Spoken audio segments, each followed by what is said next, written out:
When you hear musical ideas at the beginning of a movie, you often don't have much thematic information about what to associate them with. But watching a film a second time, those early moments have more associations and connections than before. If you were watching The Fellowship of the Ring for the first time, you'd hear a theme played when Bilbo struggles to give up the ring, and he calls it "my precious." Only upon re-watching the scene later would you be able to realize that this musical theme is the one associated with the ring-obsessed character Gollum. That thematic association is something you build over the course of the film. Musical moments commonly gain meaning within a single film, but a film or show that comes out later can infuse new meaning into an old score. After I watched The Rings of Power, I started hearing the scores to The Hobbit and The Lord of the Rings differently than I had before, because McCreary's themes of Middle-earth sounded musically connected with them. This isn't a coincidence. Bear McCreary wrote his score to The Rings of Power with a specific intention of creating continuity with Howard Shore's score for The Lord of the Rings without directly quoting it. I'm going to be doing two things in this video. I'll explore cool connections between the themes in The Rings of Power and The Lord of the Rings, but at the same time, I'll also demonstrate how McCreary's themes have the power to add new meaning into Howard Shore's music. And I'm going to do that by discussing some moments from Howard Shore's scores toward the beginning of this video that won't sound very connected, but when you hear them again after my discussion of Bear McCreary's Rings of Power, you might start to hear new connections. Let's start with some subtle moments near the beginning of Howard Shore's score to The Fellowship of the Ring. Gandalf arrives to visit Bilbo on his 111st birthday, and he sees a map of Bilbo's last adventure sitting on the table.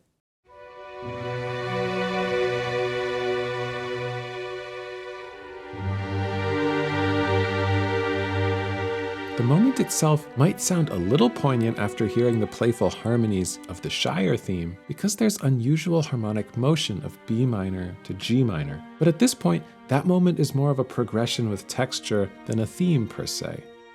And Howard Shore describes it as, quote, "just a little hint of mystery and intrigue." Once Bilbo leaves the ring for Frodo, we hear slightly more agitated music as Gandalf departs.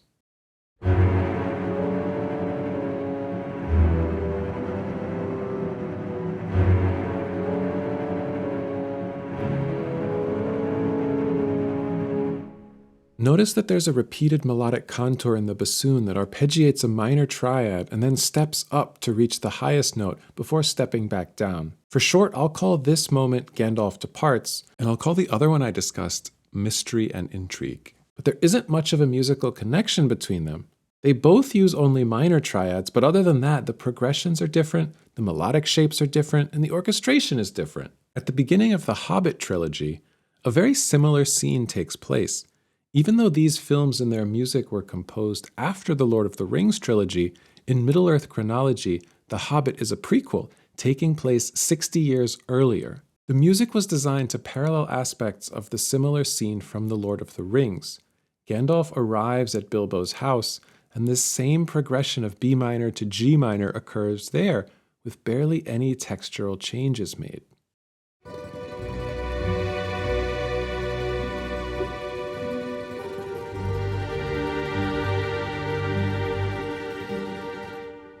Gandalf then inscribes a magic symbol on Bilbo's door and departs, and the same progression of B minor to G minor occurs there as well, but with more melodic lines, larger arpeggiations, and a moment of dissonance.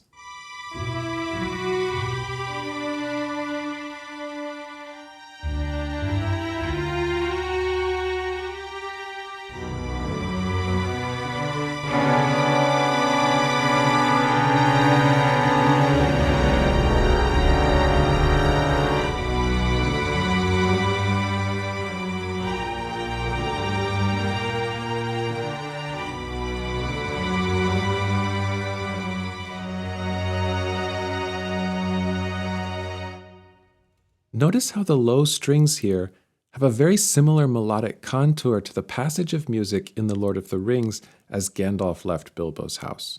That progression of B minor to G minor, along with this particular melodic shape, is starting to become a little more thematic. By taking a less memorable musical moment from The Lord of the Rings and developing it here, Howard Shore makes it more significant. It is repeated in relation to mystery and intrigue in the plot, but most of that intrigue seems to be related to the character Gandalf. That evening, dwarves arrive at Bilbo's house unexpectedly, and we continue to hear music with a similar hint of mystery and intrigue. When the dwarves Fili and Kili arrive, for example, we hear a texture of low strings arpeggiating minor triads that has some loose similarity to the music of Gandalf departing Bilbo's house in the previous scene. All these moments seem to involve mystery, intrigue, and Gandalf, but the musical connections are pretty loose. I do want to point out that Shore did write a recurring theme associated way more specifically with Gandalf. You hear it first in The Hobbit: An Unexpected Journey when he says, "I'm Gandalf" to Bilbo.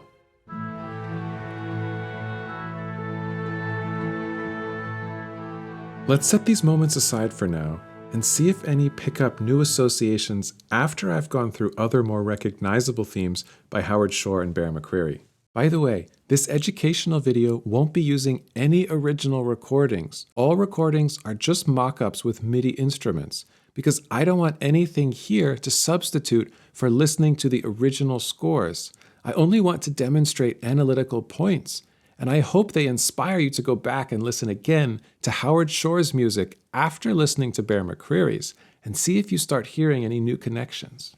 There's a broad musical idea in The Lord of the Rings which Doug Adams calls weakness and redemption. From a musical perspective, weakness and redemption is too general to call a theme because it has many different iterations for specific characters and races. The idea of weakness and redemption at its simplest is an arc-like contour that arpeggiates a triad, root, third, fifth, and then steps, usually by semitone, to a note just above the fifth on a strong beat to be the peak of the shape before changing direction. In addition, the harmonic context for this type of melody usually involves modal mixture or motion by chromatic mediant. I'll explain what those terms mean when I discuss specific examples. Howard Shore wrote a theme called the Pity of Gollum, which is also called Smeagol's theme, as a way to distinguish it from another one of Gollum's themes, which is more evil and menacing.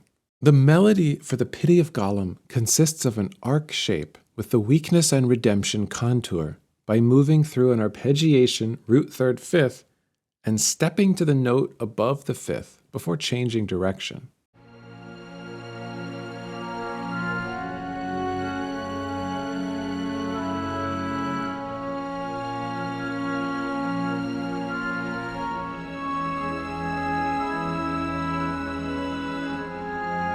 For this theme, notice that the peak coincides with a harmonic change that might now sound familiar.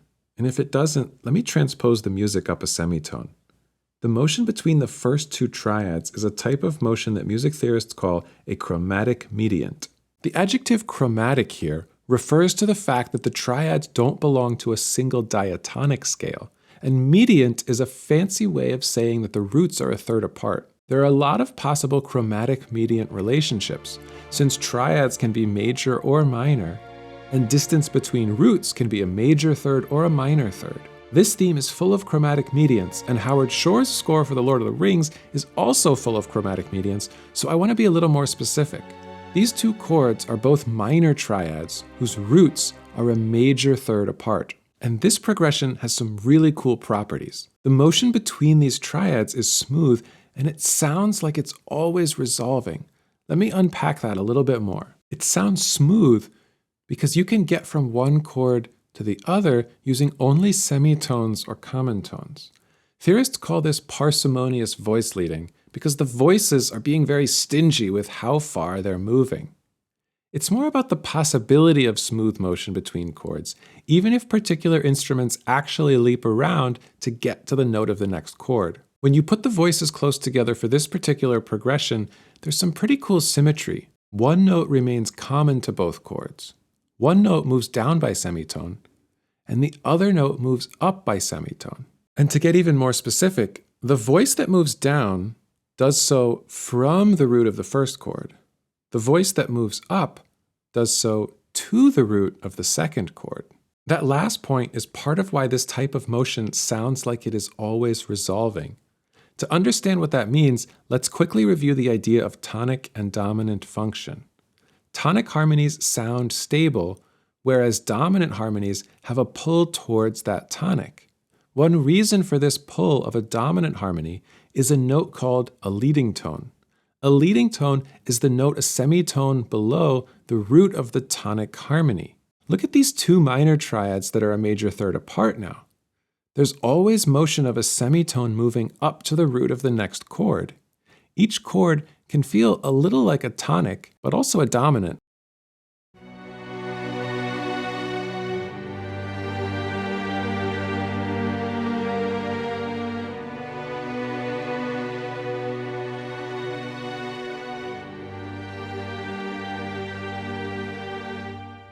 The root motion for the Pity of Gollum theme isn't always by major third.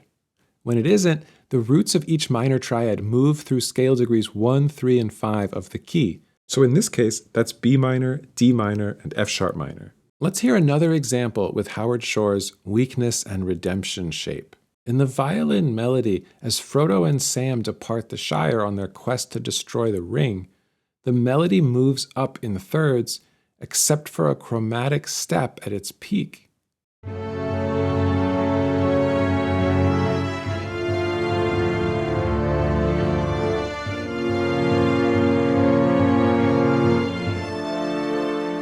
Notice that the melody again is associated with chromatic mediant harmonies, and more specifically with minor triads whose roots are a major third apart. You can also think about these harmonies starting with a triad from the key of A major and juxtaposing that with a triad from A minor. The scene where these little hobbits set out to save Middle-earth is a pretty good time to associate them with the theme of weakness and redemption. You can hear a very similar sound of the weakness and redemption contour in Howard Shore's theme for the Elves of Rivendell.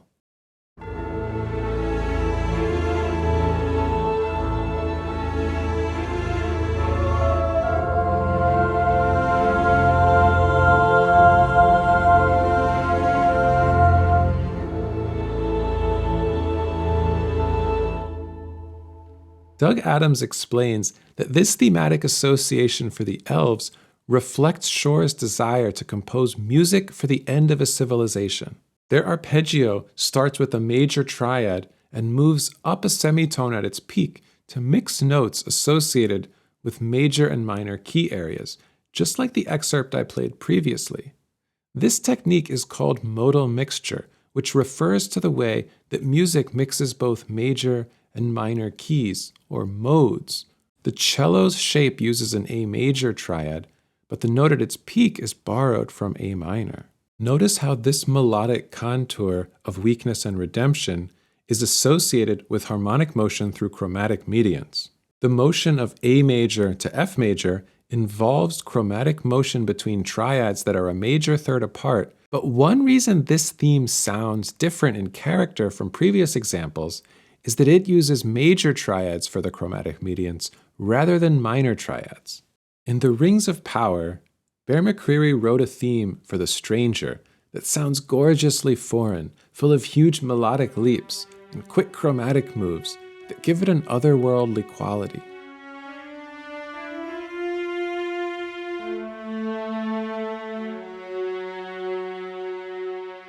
This is the theme for a magical being called an Istar, who will probably turn out to be Gandalf later. Whether or not he's actually Gandalf or just written with so many parallels to make you think he's Gandalf, that's reason enough for McCreary to make his theme be musically tied into Howard Shore's Gandalf music in some way. I'm going to focus mainly on the opening measures of McCreary's theme for The Stranger, which has the progression of G minor to B minor. These triads have a chromatic mediant relationship in which the triads are both minor and the roots are a major third apart.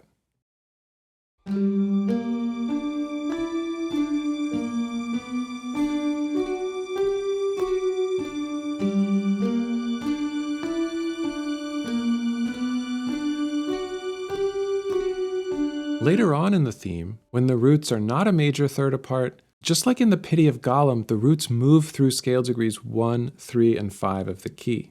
You might also want to think about this progression as involving modal mixture, because it uses notes of G major and G minor. The accompaniment is not just an arpeggio pattern for each harmony though, and it should now start to look a little bit familiar. It has the weakness and redemption contour, such that after moving through the root, third, and fifth of the chord, it then steps to a note above the fifth before moving back down. Notice how the added note at the peak also adds harmonic information. For the G minor chord, the peak goes to E natural to tinge it with more modal mixture, since E natural is borrowed from G major. E natural works better here than E flat because it aligns with the melody, which also uses E natural, and because it creates a line that connects across harmonies, so that the peaks have a smooth connection of E, F sharp, and G. We should certainly add the stranger to the list of themes that can represent Shore's idea for weakness and redemption. Melodically, it has the contour. Harmonically, it has the association with modal mixture and chromatic mediant motion, and specifically minor triads whose roots are a major third away. And within the story, it fits for the character of the stranger, since he goes from literally weak to redeemed over the course of the first season. Now that you've got that theme for the stranger in your ears, let's see if it adds any new connections into the moments for Howard Shore's score that I played at the outset. Let's start chronologically with the first excerpt from The Hobbit.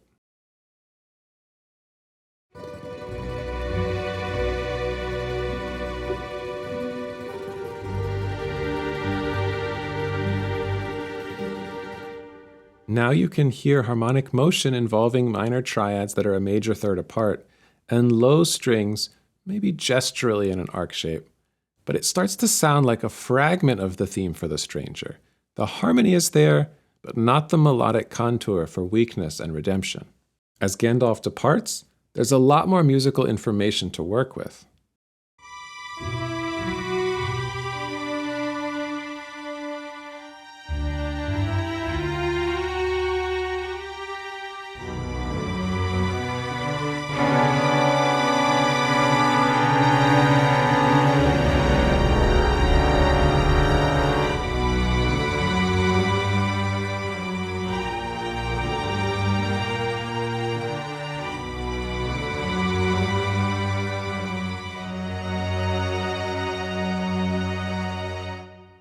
The progression of the stranger is there, and lines gradually become closer in contour to the weakness and redemption shape. And I can't help but point out some very cool nuances about the sonorities you hear in this passage. I've been calling the opening chord of the stranger as a G minor triad, but it isn't only a triad. There's also a sustained F sharp in the strings and in the melody. Having an F sharp adds a major seventh to a minor triad. Here's a simple G minor triad on its own.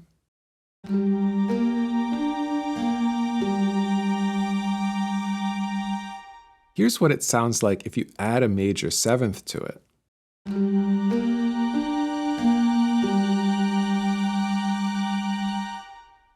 In the following measure for the theme to the stranger, the melody has a C sharp that adds the sound of a ninth to the triad. Here's the sound of a B minor triad.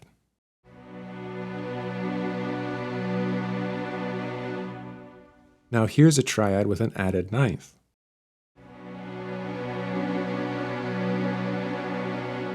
Now check this out in Gandalf's departure music. First, there's a melodic line over G minor that adds a prominent F sharp. Then there's a dissonant harmony which occurs as Gandalf looks into Bilbo's window. It involves not just B minor, but B minor with an added C sharp. And that dissonant harmony combines the chords so that you hear B minor with an added ninth sounding at the same time as G minor. I can make a little audio example to help you hear this connection between the stranger in the Rings of Power and Gandalf in this scene of The Hobbit by overlapping the music of those scenes a little bit. It shouldn't take too much effort to go back and forth since both use the same progression, But I'll need to finesse a little bit of the rhythms, since the stranger's meter is grouped in threes, but Gandalf's scene in The Hobbit is sometimes in 4 and sometimes in 3.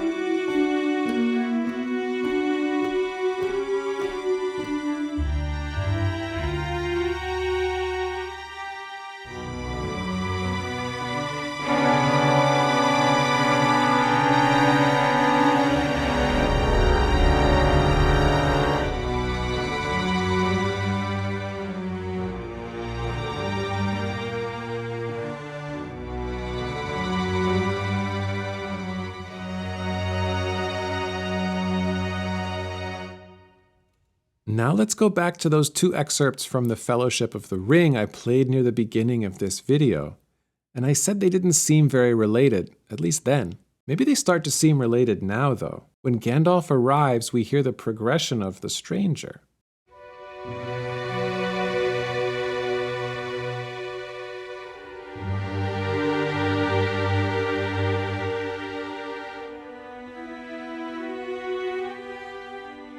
And when Gandalf departs, we hear the weakness and redemption motif repeated from different roots, just like the accompaniment part of the stranger, but with a slightly different progression.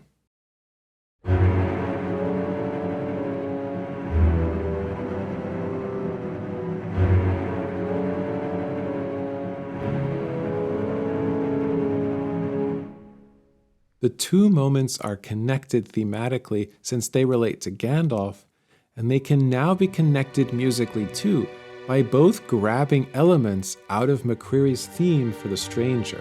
I don't want to give you the impression here that any of my connections here are somehow the correct way you're supposed to listen, but I do think it's worth going back to Howard Shore's score after you watch The Rings of Power, because McCreary's score is amazing in the way it creates new musical associations within the realm of Middle-earth that extend beyond his own franchise.